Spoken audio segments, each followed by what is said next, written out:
pledges from Israel and its enemies Hamas and Hezbollah to keep fighting in Gaza and Lebanon dashed hopes of an imminent end to war on Friday, prompted by Israel's killing of Hamas leader Yahya Sinwar. Sinwar's death also provides an extraordinary opportunity to achieve a lasting ceasefire. U.S. Defense Secretary Lloyd Austin was among Western politicians who said Sinwar's death offered a chance for negotiations. That contrasted with the rhetoric from the warring parties, as Israel's military said on Friday it had sent another army unit into Jabalia, the largest of Gaza's 8 historic refugee camps. Well, this is not the end of the war in Gaza. Prime Minister Benjamin Netanyahu vowed to keep up the war until hostages held by Hamas in Gaza were released. Hamas said the hostages would only be released with a halt of hostilities there, an Israeli withdrawal, and the release of its prisoners. While Iran, Israel's arch-foe and both militant groups' main backer, said Sinwar's death would only fuel the spirit of resistance. Hezbollah, too, announced the transition to a new and escalating phase in the confrontation with Israel. Sinwar, a mastermind of the October 7, 2023 attack that triggered the Gaza war, was killed on Wednesday in a gun battle by Israeli soldiers in Gaza. They were initially unaware they'd caught Israel's most wanted, officials said. In Gaza, the mood was one of despair. Ismail al-Athamneh is a displaced Palestinian. The news of the martyrdom of the leader Yahya Sinwar was a heavy blow to the Palestinian people. Netanyahu will not stop. We know that. All the Palestinian people are targeted, not just Sinwar, because every day there are massacres. In the southern Israeli town of Sderot, which was attacked by Hamas militants on October 7th, Sinwar's death stirred hope, despite Netanyahu's statements. I think that for Israel it's an opportunity to give a good offer to solve this problem and finish this war that take more than a year and a lot of soldier life and everything. Families of Israeli hostages called the killing of Sinwar an achievement, but one that would be incomplete while captives are still in Gaza. With the U.S. presidential election just over 2 weeks away, Democrat Kamala Harris and her Republican rival Donald Trump spent the weekend trying to court early voters and shore up support in some of the most competitive states. Harris marked her 60th birthday on Sunday while campaigning in Georgia, outside of Atlanta. She spent the day visiting 2 churches, including a Baptist church in the city of Stonecrest.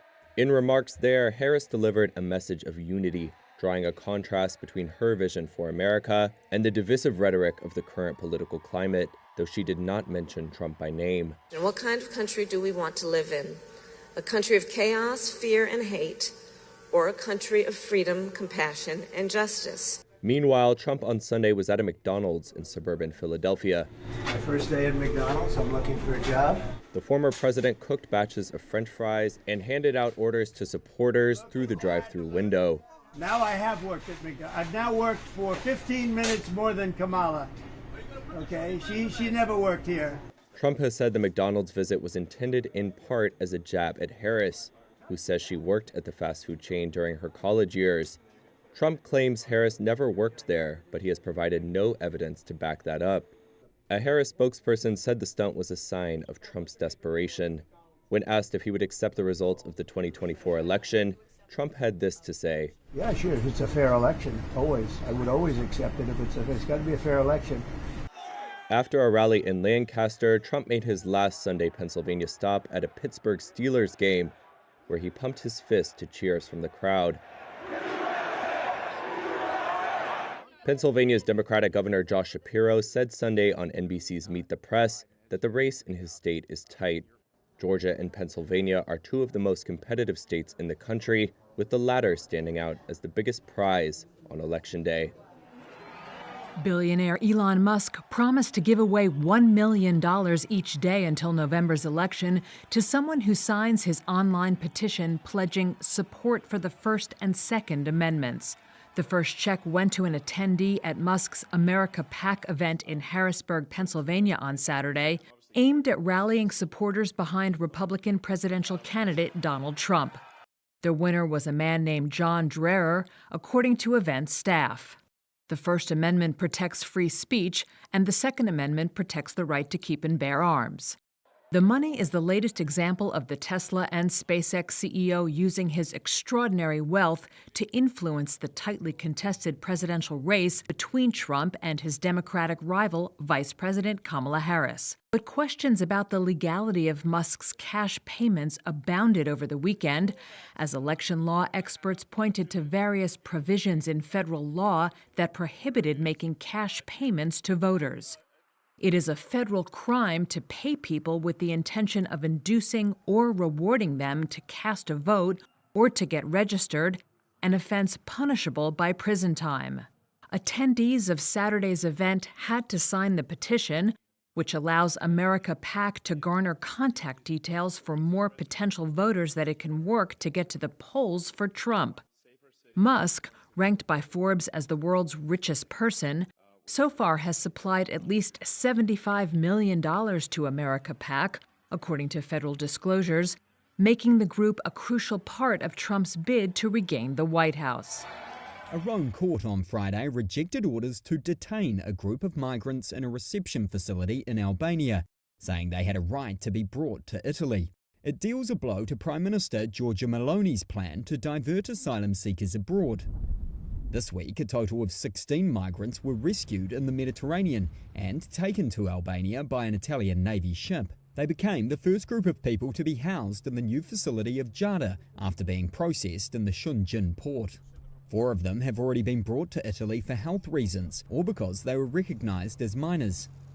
Arturo Salerni, a lawyer involved in the case, said the court's decision applied to all 12 remaining migrants. Only migrants coming from a list of 22 nations Italy has classified as safe are permitted to be sent to Albania. But in a recent case, the European Court of Justice said a country outside the European Union cannot be declared safe unless its entire territory is deemed free of danger. That limited the definition of what can be described as a safe country outside the EU. Referring to the case, the Rome Court president said it was impossible to recognise the states of origin of detained persons as safe countries.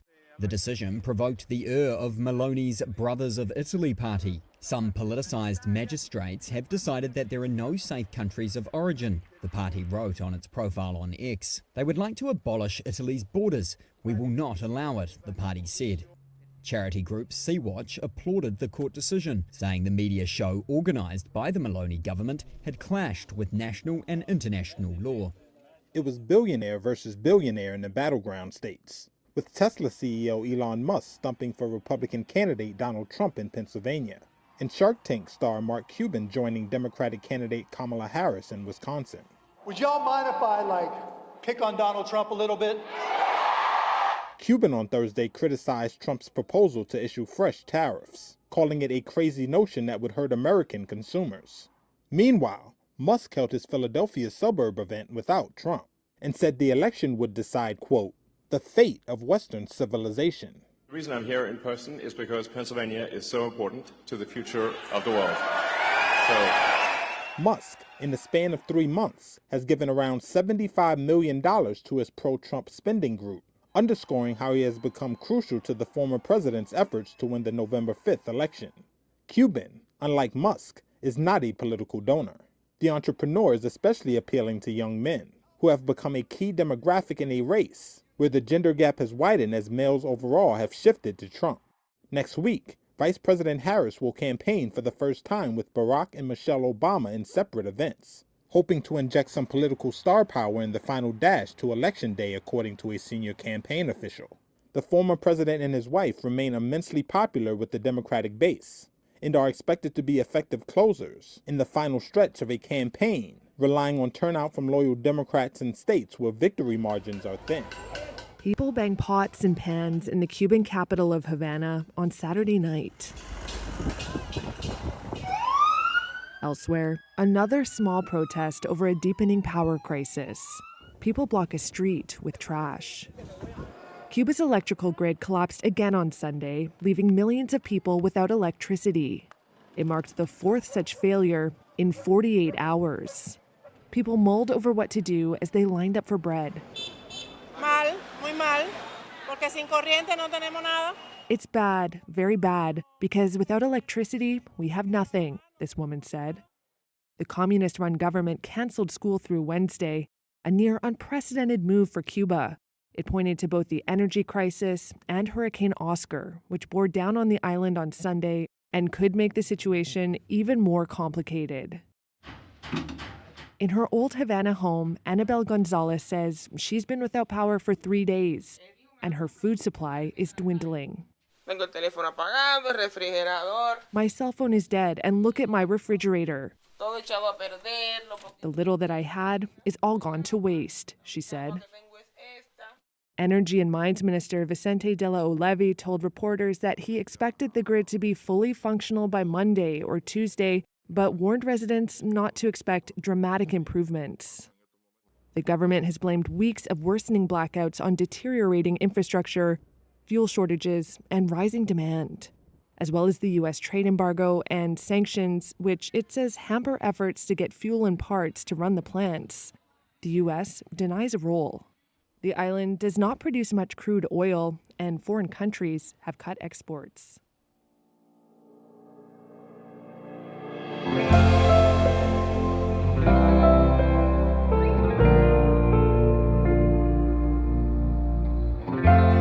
Stocks rose Friday with the S&P 500 and Dow notching closing highs, boosted by an earnings-driven jump in Netflix shares and broader gains across the technology sector. The Dow added 0.1%, while the S&P 500 climbed 0.4 and the Nasdaq gained 0.6. All three indexes finished higher for the sixth straight week. Netflix jumped 11% after posting subscriber growth that exceeded forecasts. And shares of Apple gained after data showed a sharp increase in new iPhone sales in China. While tech stocks continued to drive the market higher, other sectors are participating in the gains too, which Landsberg Bennett Private Wealth Management Chief Investment Officer Michael Landsberg sees as a positive. What we've seen is whether it's financials, industrials, utilities have been a great story in the last 90 days. You're seeing some broadening out here of leadership. And I think that's important because what often happens is if leadership is narrow, I think investors start to chase the leadership and then they find out they're very concentrated and they're not diversified. So I think positive that you're starting to see that. I also think it's positive that the Russell 2000 finally showed up to the party after 2.5 years of being missing. It's nice to see some small caps starting to participate as well.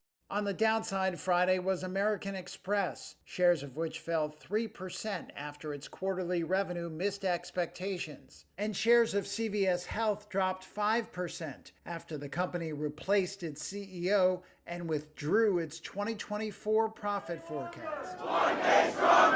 An end to the more than month-long strike at Boeing could be days away. Striking machinists will vote on Wednesday on a new contract deal that includes a 35% pay hike over 4 years. That's according to the company and union. About 33,000 West Coast workers have been on strike since mid-September. The International Association of Machinists and Aerospace Workers Local 751 said on social media it had received a proposal from Boeing that is worthy of consideration by its members, with help from acting U.S. Secretary of Labor Julie Su. A spokesperson said she has been in Seattle in recent days meeting with both sides. The union had been seeking a 40% pay hike and restoration of a defined benefit pension. The union said the plane maker's latest offer includes a $7,000 ratification bonus, reinstated incentive plan, and enhanced contributions to workers' 401k retirement plans. Boeing said it looks forward to its employees voting on the proposal. But there is no guarantee workers will approve it. In September, nearly 95% of the striking machinists rejected Boeing's contract offer of a 25% pay rise over 4 years that had been endorsed by union officials, prompting the strike. The work stoppage has halted production of Boeing's best-selling 737 MAX and its 767 and 777 wide-bodies. Boeing recently announced it would cut 17,000 jobs, or 10% of its global staff, and take $5 billion in charges, continuing a tumultuous year for the company that began in January when a door panel flew off an Alaska Airlines Boeing 737 MAX 9 jet in midair. To help shore up its finances, Boeing also recently announced a window for up to $25 billion in stock and debt offerings over the next 3 years, as well as a $10 billion credit agreement.